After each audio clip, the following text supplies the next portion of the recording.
He kōna ipurangi tēnei nā te reo irirangi o Aotearoa. Kia ora, this is part of a series of podcasts and video documentaries on the New Zealand wars, which also include episodes on the Northern War and the First Taranaki War. You can find them wherever you found this podcast or just search for New Zealand wars on the RNZ website. E mihi ana te ngākau kia koutou. Big thank you to New Zealand On Air. Kia ora, ko William Ray tēnei. Kia ora, ko Mihingaarangi Forbes aho. This is the final episode in a three-part series, The New Zealand Wars, the Story of Tainui. In our previous episode, we heard how the war for Waikato began. We started with the crossing of the Mangatawhiri. In total, there were about 18,000 troops on the Crown side involved in the invasion of Waikato. Then the Battle of Rangiriri. The cannons firing from the river, as well as the troops coming on the land, had never been encountered in the Waikato before. And finally, the tragedy of Rangiaowhia. It's much, much more than just being a war, a fight, a battle. This is a pāhuatanga. It's an atrocity. This episode, we'll hear how the war ended. E hoa! E kore e mau te rongo! Ka whawhai tonu mātou! Mō ake! Mō ake! Ake!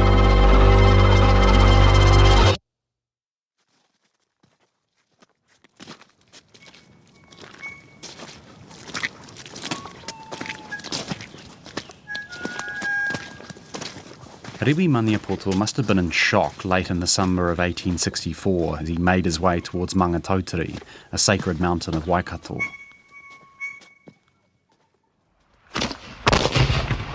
Days earlier, he'd been leading the defence of Paterangi. Those defences had been Rewi's masterpiece, the strongest fortifications ever seen in Aotearoa.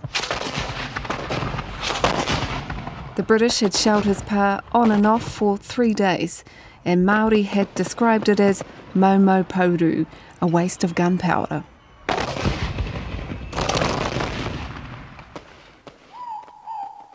But then the news arrived. The British had snuck around Paterangi in the night, attacking Rangiaowhia, burning houses and killing women, old people and children. Rewi and his followers rushed back, but it was too late. The best they could do was to make a stand against the British at an old pa on the Haireni Ridge. Here's Ngāti Maniapoto historian Kawhia Murahi. Remember, when he talks about Rewi Maniapoto, he calls him manga. Obviously, after Rangiaowhia, there are a lot of emotions running very high. All of the Kiingitanga people heard what had happened, and all of those along the coast as well. And our people really needed to vent, I believe, themselves and do something quite significant. So a stand was made at Haireni. General Cameron's artillery pounded the Haireni Ridge while Rewi fought side by side with Wiremu Tamihana, the kingmaker. Yeah, this was a pivotal moment in Tamihana's life. He was a hardcore Christian and deeply committed to pacifism. Yeah, I mean, we're well into the Waikato War here, and until Rangiaowhia, he hadn't actually taken up arms and fought personally. They call him the peacemaker as well as the kingmaker. He later said, "For the first time my hand struck, my anger being great about my dead, murdered and burnt with fire at the Rangiaowhia." It wasn't very well thought through. A lot of our people were wounded and a number of them shot. And in fact, Manga's brother was wounded there. A few years later, he died from his wounds. So it was an opportunistic attempt to, I think, let off steam and to show the colonial forces that what they had done was not acceptable. Eventually, though, Rewi and Tamihana were forced to retreat. They watched on as the British looted and burned Rangiaowhia for the second time. They did the same at Kihikihi, Rewi Maniapoto's hometown. Tamihana rushed back to his pa on Maunga Tautari, just in case it was the next target of the British. Rewi stayed around Rangiaowhia to gather his people, then travelled east to catch up with Tamihana a couple of days later. The mission was to go and see, link up with Wirimu Tamihana, make a plan for phase 2 or the last phase of the defence.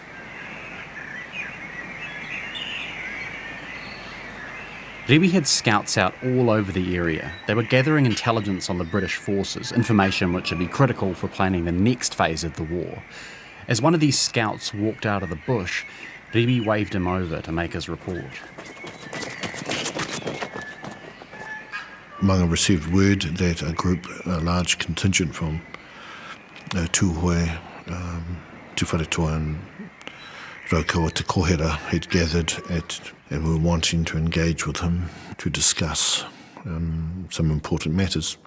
Rewi must have been worried about delaying his meeting with Wirimu Tamihana, but these were important allies of the Kiingitanga. They come all the way from Te Uriwera to support their allies in Waikato. They had to be heard out.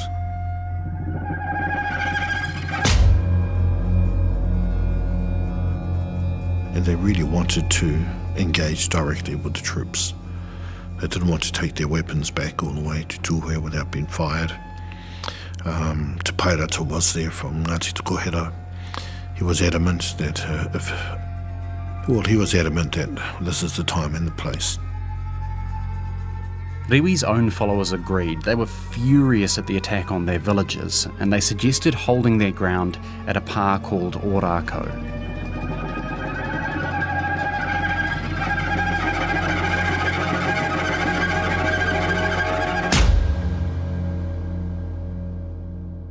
The Battle of Ooraakau will become one of the most famous in the history of Aotearoa. Yeah, definitely. It was the subject of New Zealand's first ever locally produced film all the way back in 1925. It's called Rewi's Last Stand. Let us go by the fortune of war. If we are to die, let us die in battle.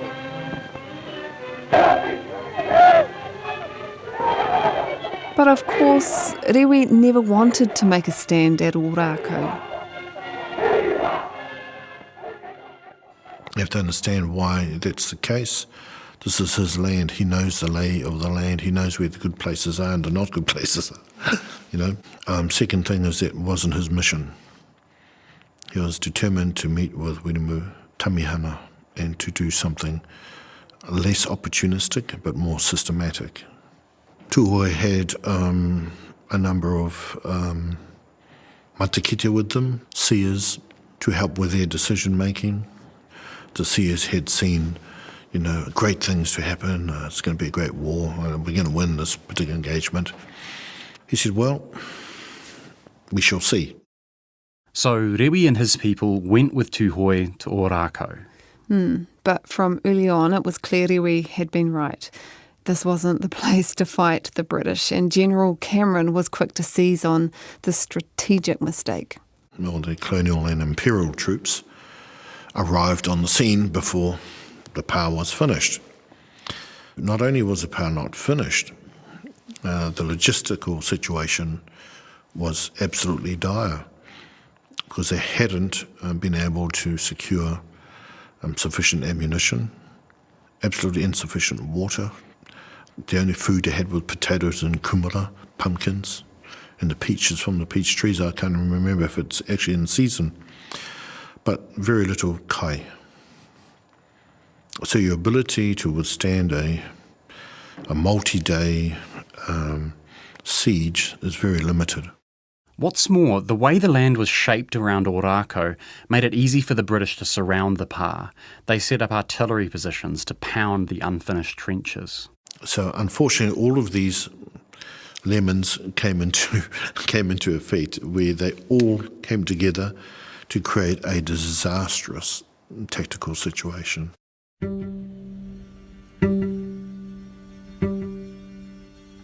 Worse, it wasn't just fighting men at Ooraakau. Up to a third of the people inside the pa were women and children. Here's Ngāti Apakura historian Dr. Tom Raw.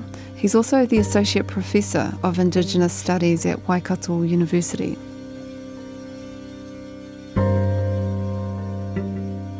We're often asked, how come there were children in the pā?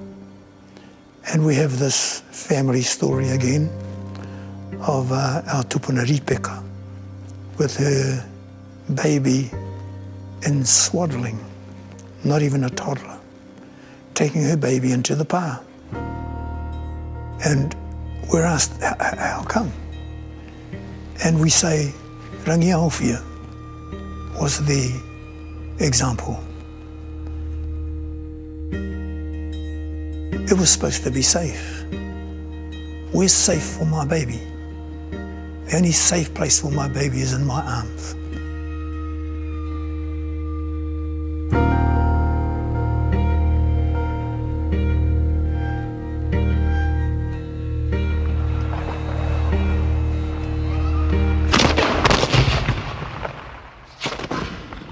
The siege lasted 3 days. Yeah, the defenders, they ran out of food and water and finally ammunition. But on the pā were peach trees and they used peach stones as bullets. I actually heard one story from a historian that sometimes the British soldiers would get hit by a shot and they'd think, oh, I'm dead. That was a peach stone. Yeah, they'd open their vest and they'd have a big bruise because they got hit by a peach stone and not by a lead bullet. Just tricking. Yeah.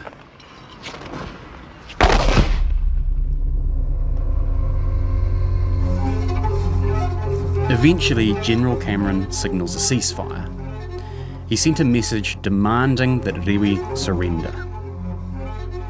The reply that Rewi sent back is one of the most famous quotes in Māori history, possibly New Zealand history.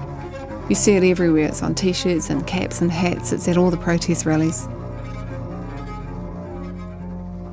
E hoa! E kore e mau te rongo! Ka whawhai tonu mātou, mō ake! Mō ake! Ake! Friend, we will fight on forever and ever and ever.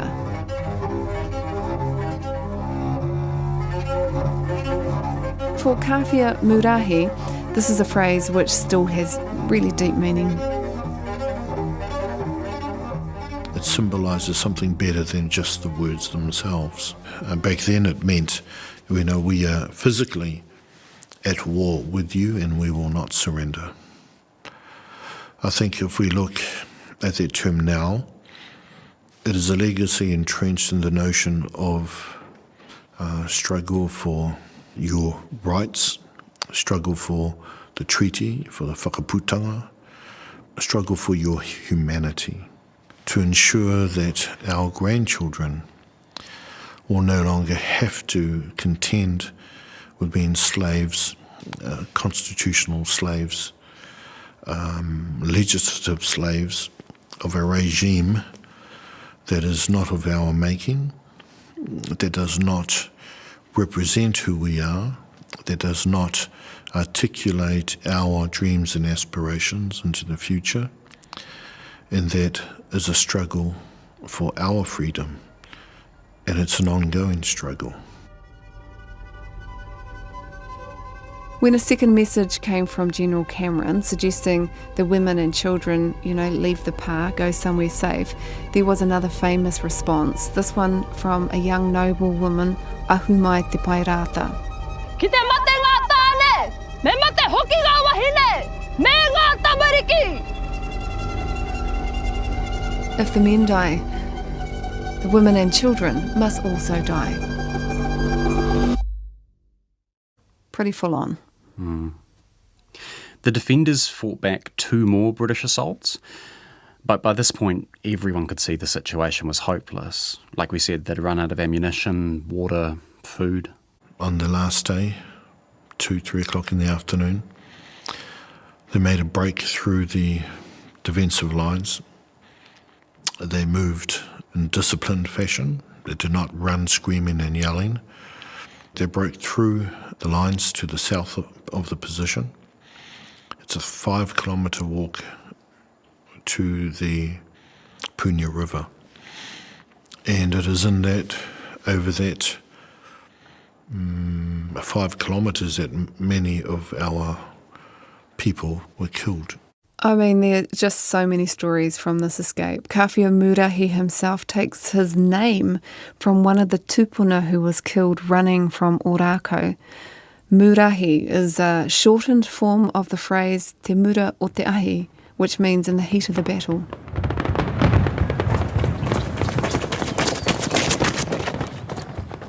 During the retreat from the pa, Pōneke and his son Nikiti, who are my tupuna, they were with the formation, and Nikiti, the son, he was shot. He fell back, his wounds, he couldn't get up and walk and continued to move forward. His father, Pōneke, who was in the formation, saw his son fall, so he pulled back and went to his son. He could see him bleeding, and there was nothing much else that he could do for him. The cavalry and the soldiers were advancing at some pace, and he knew that, there's no way out for him. So Pōneke began to sing his poroporaki to his son, and they were both killed there.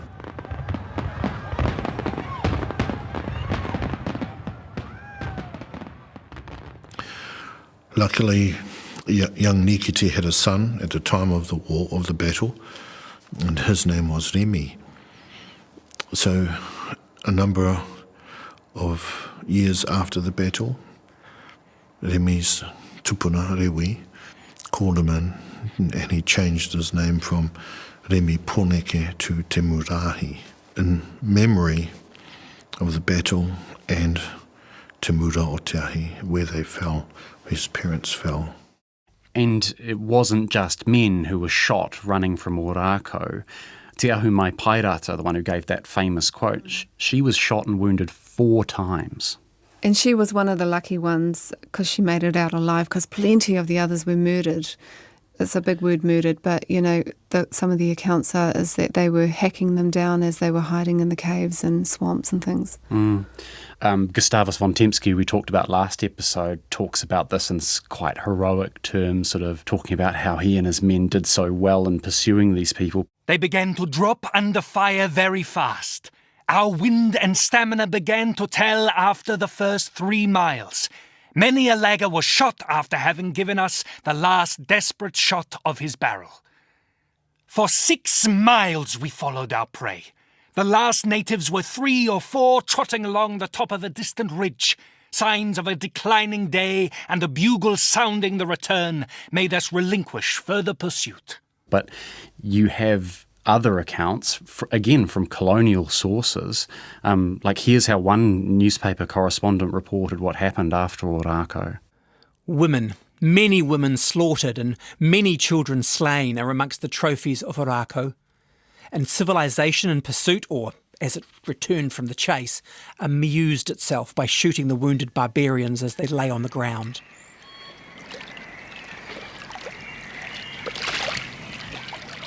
Which brings us back to where we began our story. Yeah, with Rewi Maniapoto standing on the bank of the Puniu River, watching the survivors drag themselves out of the water. You've got to think, hey, even then he must have known that this was just the beginning of many hard years for his people and the Kiingitanga. Here's New Zealand war historian Vincent O'Malley again. The destruction almost overnight of that thriving Tainui economy that up until 1863 had been feeding the settlers of Auckland. That's just eliminated, and the survivors of the war retreat south of the Puniu River into the King Country district. The population there doubles almost overnight, and there's huge deprivation. There are reports of people dying of starvation in the mid-1860s. So that has massive ramifications. Very, very tough times. Maniapoto in the hinterland, uplands of the central King Country. There's not too much big, long flats where you could grow lots of kai as in the Waikato. Very different terrain. So the challenges were very difficult for Maniapoto to ensure that they were looking after their kin from the north. And while the Kiingitanga were sheltering in the lands of Ngāti Maniapoto, the Crown wasn't wasting any time. More than 1.2 million acres of Waikato land was confiscated in the aftermath of this war.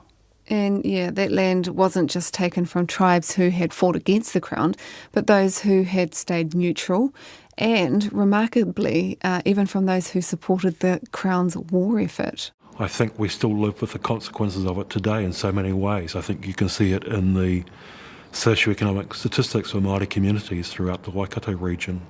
In 1900, the government published an official return of Māori rendered landless as a result of confiscation, and there are over 3,000 names on that list, and behind each name would be a whānau story of dispossession, of exile, of poverty, and the consequences of that resonate over generations, really. The war had a deep personal impact on the leaders of Kiingitanga. Tom Raw says Wiremu Tarapipipi Tāmihana knew that New Zealand had changed forever. He realised that this was indeed a great war for New Zealand. It wasn't just about this place and this space. The colonial powers, the colonists, it was their intent to take over the country, and they didn't care to do it by fair means. They would do it by foul means. And Wiremu Tarapipipi, he recognised that finally when he saw what happened here. I feel sorry for the man. He was really heartbroken by the Waikato War and, died prematurely a few years later, and spent the last few years of his life petitioning for an inquiry into what had unfolded. He sought justice, he sought the return of the confiscated lands, and he was bewildered at being accused of being a man of war when he was a man of peace. And there's a great tragedy in his story as well, but there's also lots that people can learn from Wiremu Tāmihana, who's an inspirational figure. And on the Pākehā side, General Duncan Cameron had won this war, supposedly, but he was also really unhappy. He becomes really increasingly disillusioned with the war and with what his troops have been asked to do. And I think, like a lot of the ordinary men themselves, are asking themselves, why should we be fighting and dying in this war for the benefit of settlers in New Zealand? So they come to see it as a land grab, basically, that they benefit from in no way whatsoever. And they wondered why the settlers in New Zealand shouldn't be doing their own dirty work for themselves. After Ooraakau, General Cameron clearly had lost heart in what was proving to be a very challenging, worrying time for him.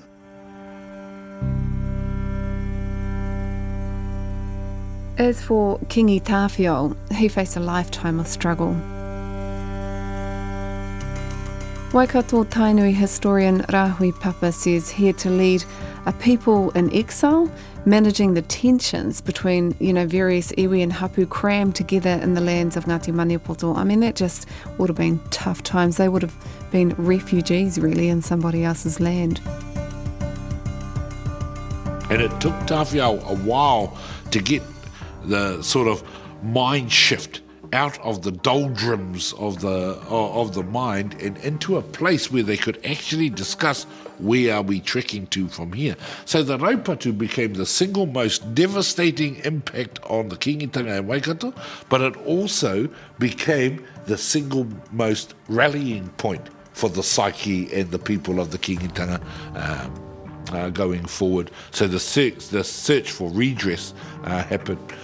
Coming back after 1881, Tāwhiao laid his weapons down at Pirongia in front of Gilbert Mayor, the then magistrate at the time, really bringing the Waikato chapter of the wars to an end. He came back and started to establish mana motuhake pathways, including the Paukai, including a bank at Maunga Tautari, including his own communications through Te Hokioi, including his own parliament at Maunga Akawa. You know, all of those things were coming about because of mana motuhake pathway.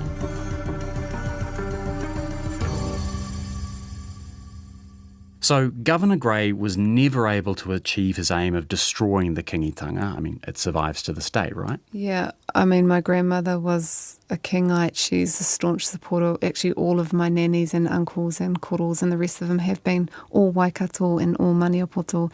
And I never really understood what the loyalty was about. And sometimes I feel a bit shy, actually, with the way that I have perceived the Kiingitanga. When I now know this history of it, you can see why there's such a staunch alliance with it still to this day. We survived despite everything that should have meant that we were lost. Late 1800s, early 1900s, there was a hopelessness. But the Kiingitanga, people like King Mauta, Princess Te Puia, and other leaders pulled us up by our bootstraps and said, don't give in. As one of Tawhiao's saying is, ko te atua tōku piringa, ka puta ka ora. As God is my refuge, I will survive.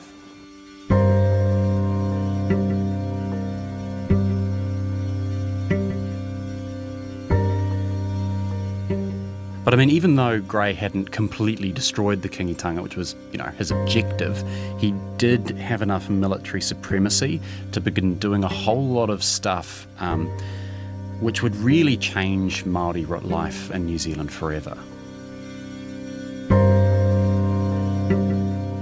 The Waikato War ends in 1864. Within a year of that, you've got the Native Land Court established. 2 years after that, you get the native school system established. So one strips Māori of their land and the other of their language, and those wouldn't have been possible without the Waikato War, and we live with the consequences of that today still. The Kiingitanga kept searching for justice for more than 100 years. There were plenty of victories and disappointments all along the way. But in 1995, there was a milestone. The people of Waikato, Tainui and the Crown signed a deed of settlement. It included a formal apology for the Crown's actions in the Waikato War and for unjustly branding the Kiingitanga as rebels. Tainui have harboured grievances for 130 years. Today's apology took just 4 minutes. The Waikato Rapatu Claim Settlement Bill, 1995. Presented by the Prime Minister, the bill already has the support of Parliament and now finally is signed by the Queen in triplicate. It reads, the Crown expresses its profound regret and apologises unreservedly for the loss of lives because of the hostilities arising from its invasion. It goes on, the Crown acknowledges that... So that settlement also included $170 million in compensation for the confiscated land. Yeah, but according to the Waitangi Tribunal report, the actual value of that land, as it was then, would have been worth about $12 billion when the iwi settled in 1995. So just doing some rough maths, that's like 2% of the land's actual estimated value. Less than. But, you know, anyone who's worked in the treaty space knows that there's no real choice. There's not really a negotiation. It's just kind of what's on the table. It wasn't just Waikato who lost their lands. As we speak now, Ngāti Maniapoto are still looking forward to their apology and settlement from the Crown. Yeah, so Ngāti Maniapoto was punished for providing refuge to the Kiingitanga, and the iwi was also labelled rebels, and through legislation lost a lot of their whenua too. As I mentioned at the beginning of the podcast, my grandmother's grandfather was listed as a landless Maniapoto Māori in 1900. So the generations that followed, like my grandmother and all her siblings, they had pretty much nothing. Yeah, they lived pretty modest lives in poverty, week to week, you know, that kind of stuff. And look, like I said at the start of the podcast, I grew up in Kiingitanga in Hamilton, and that city's built on land which was confiscated from Waikato Tainui during this war. And look, I didn't know much about the Waikato War when I was growing up. It's only recently I've started having chats with my Māori friends about it. One thing that my Māori mate said is that he felt a bit of whakamā, a bit of shame that he didn't already know this stuff and that I was having to tell him because I'd, been doing the research for the show. I hear the same from Pākehā, who feel a bit whakamā because they might live on land that was, given to settlers at a cheap price and the rest of it. And I always just say to people, this is our past and it's warts and all. And if we address some of those big issues like disparities between Māori, Pākehā, and even more bluntly, racism, we will be able to kind of get along and move forward more quickly. One thing I feel really optimistic about is how, as a country, we're learning te reo again, because that's one thing also when you lose your land, you lose your reo. My grandmother spoke Māori, but none of her children spoke Māori, and it's a real painful part of them not having their reo or having it kind of whacked out of them. So I feel like we're turning the corner on that too. Here at RNZ, they're doing a lot of work on the reo. Yeah, and telling these stories, William, honestly, this is, if I ever get an opportunity to do a series like this again, I'll be very lucky, but this is a career highlight. I mean, it was really special because you did all the interviews for the show, and I loved being able to hear them. I think we're going to put up all of the full interviews in the podcast feed so everyone can hear everything that I had to say, because there was so much stuff in there that a Pākehā audience has not heard before.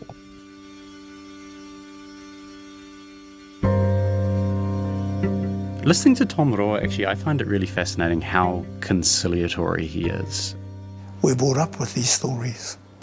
And what amazes me is that our parents, our tūpuna, continue to insist, utua te kino ki te pai. Pay back bad with good. That Christian message of if someone strikes you 7 times, turn your cheek 7 times. Well, it's very difficult.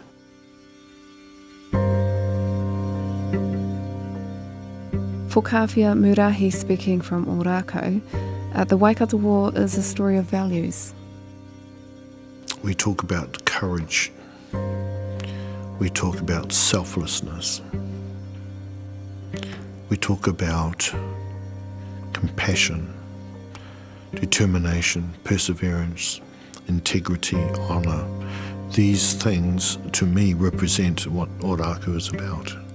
And for Brad Totorewa, who is standing amid the pā defences at Rangiriri, it's a story of unity. The Kiingitanga was built on unification. And so I acknowledge all the other tribes that came through, from Taranaki, Ngāti Ranginui, Tūhoi, Tūwharetoa, all those iwi that participated here. And our view of it today is exactly the same thing. This is a movement of unification.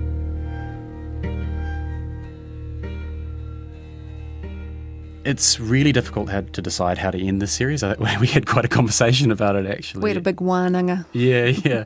But in the end, we decided to leave the final word to a woman whose name literally means the pain. It kind of made sense once we had thought about the fact that she'd lived her whole life as one of the consequences of the Waikato War. She was named after the pain of it. Mamae Takarei, a woman whose whole identity is linked to the suffering still felt 160 years later, and who has a message for all of us. Your ancestors killed mine, and that spirit still hovers over me. It's still a shadow there. But I have to move on, and so do you. I now have a mixed whakapapa genealogy, which is Japanese, which is Pākehā. And I'm very proud of that. And I want a safe country for my mokopuna. I want somewhere safe where they can grow up and not be subjected to all this again. It is my responsibility as their great-grandmother to try to make a change. There are Pākehā in this country that want the same as I do. Help us. Let's work together and make these changes. Take ownership of what your tūpuna did. And don't tell me that, that's old hash, that's old stories. Let's move on. Forget about that. I'll never forget about it. And I don't think you should either. Take responsibility. And by taking responsibility, then we can move forward.